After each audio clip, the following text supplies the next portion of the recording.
নিরাপত্তা পরিষদে পাশ যুদ্ধবিরতি প্রস্তাব, যা বলল হামাস। প্রিয় দর্শক, অনুরোধ রইল ভিডিওটিতে একটি লাইক দিয়ে আমাদের ইউটিউব চ্যানেলটি সাবস্ক্রাইব করে দিবেন এবং ভিডিওটি সম্পর্কে আপনার মূল্যবান মতামত কমেন্টস করে জানাবেন। জাতিসংঘ নিরাপত্তা পরিষদে গাজা উপত্যকার পাশ হওয়া যুদ্ধবিরতি চুক্তি প্রশ্নে ফিলিস্তিন প্রতিরোধ আন্দোলন বলেছে তারা একে স্বাগত জানাচ্ছে। সোমবার রাতে যুক্তরাষ্ট্রের প্রণীত যুদ্ধবিরতি পরিকল্পনাটি নিরাপত্তা পরিষদে পাশ হয়। হামাস এক বিবৃতিতে জানায়, আন্দোলনটি নিরাপত্তা পরিষদের প্রস্তাবটিকে স্বাগত জানায় এবং আবারও দৃঢ়তার সাথে এসব নীতি বাস্তবায়নের জন্য পরোক্ষ আলোচনায় প্রবেশ করার জন্য ভ্রাতৃপ্রতিম মধ্যস্থতাকারীদের সাথে সহযোগিতারও কথা ঘোষণা করেছে। বিবৃতিতে গাজায় স্থায়ী যুদ্ধবিরতি এবং ভূখণ্ডটি থেকে ইসরায়েলি বাহিনীর পূর্ণ প্রত্যাহারের দাবিটির কথা আবারও উল্লেখ করা হয়। মার্কিন প্রস্তাবটি 14টি হাঁ ভোটে এবং 0 না ভোটে পাশ হয়। রাশিয়া ভোটদানে বিরত থাকে।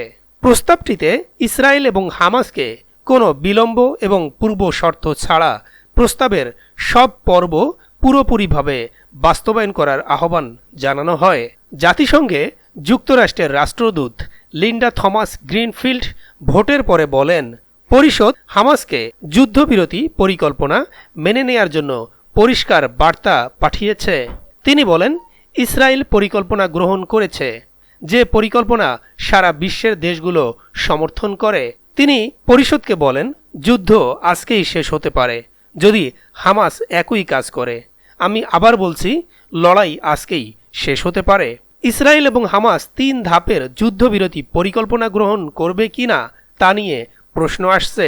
তবে প্রস্তাবের প্রতি জাতিসংঘে সবচেয়ে ক্ষমতাশালী সংস্থায় ব্যাপক সমর্থন যুদ্ধবিরতি পরিকল্পনা গ্রহণের জন্য দুপক্ষের উপর বাড়তি চাপ সৃষ্টি করবে। ইসরায়েলের প্রধানমন্ত্রী বেনিয়ামিন নেতানিয়াহু বলেছেন, বাইডেন পরিকল্পনার অংশবিশেষ উপস্থাপন করেছেন। তিনি জোর দিয়ে বলেন, হামাসের সামরিক ও প্রশাসনিক সক্ষমতা সম্পূর্ণ ভেঙে ফেলার আগে স্থায়ী যুদ্ধবিরতি নিয়ে আলোচনা শুরু করাই যাবে না। হামাস এবং ইসলামিক জিহাদ। হামাস এবং ফিলিস্তিনি ইসলামিক জিহাদ এর নেতারা সোমবার প্রস্তাবিত যুদ্ধবিরতি পরিকল্পনা নিয়ে আলোচনার জন্য কাতারে সমবেত হন। বৈঠক শেষে এক বিবৃতিতে তারা বলেন, যে কোনো চুক্তির লক্ষ্য হতে হবে একটি স্থায়ী যুদ্ধবিরতি, গাজা থেকে ইসরায়েলের সামরিক বাহিনীকে পুরোপুরি প্রত্যাহার, ইসরায়েলের গাজা অবরোধের সমাপ্তি, গাজার পুনর্নির্মাণ এবং গাজায় পণবন্দী এবং ইসরায়েলি জেলে ফিলিস্তিনি বন্দি বিনিময়। জাতিসংঘে আলজেরিয়ার রাষ্ট্রদূত আমর বেনজামা, যিনি নিরাপত্তা পরিষদে আরব অঞ্চলের প্রতিনিধি, তিনি ভোটের পর বলেন, এই রিজলিউশন তাৎক্ষণিক এবং স্থায়ী যুদ্ধবিরতির লক্ষ্যে অগ্রগতি। তিনি বলেন, এই প্রস্তাব ফিলিস্তিনিদের জন্য আশার আলো দেখাচ্ছে, কারণ এর বিকল্প হচ্ছে ফিলিস্তিনি জনগণের উপর চলমান হত্যাযজ্ঞ এবং দুর্ভোগ। আমরা এই রিজলিউশনের পক্ষে ভোট দিয়েছি কূটনীতিকে একটি সুযোগ দেওয়ার জন্য, যাতে ফিলিস্তিনি জনগণের বিরুদ্ধে আগ্রাসন বন্ধের লক্ষ্যে চুক্তিতে পৌঁছানো যায়। গত বছর 7ই অক্টোবর হামাস অতর্কিত দক্ষিণ ইসরায়েলে হামলা করলে যুদ্ধের শুরু হয়। হামলায় প্রায় 1200 ইসরায়েলি নিহত হয়, যাদের বেশিরভাগ বেসামরিক, এবং 250 জনকে পণবন্দী করে গাজায় নিয়ে যাওয়া হয়।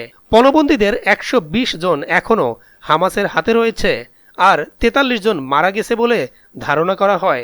গাজার স্বাস্থ্য মন্ত্রণালয়ের হিসেব অনুযায়ী ইসরায়েলের সামরিক অভিযানে 36,700 জনের বেশি ফিলিস্তিনি নিহত হয়েছে, যাদের বেশিরভাগ নারী ও শিশু, এবং 83,000-এর বেশি আহত হয়েছে।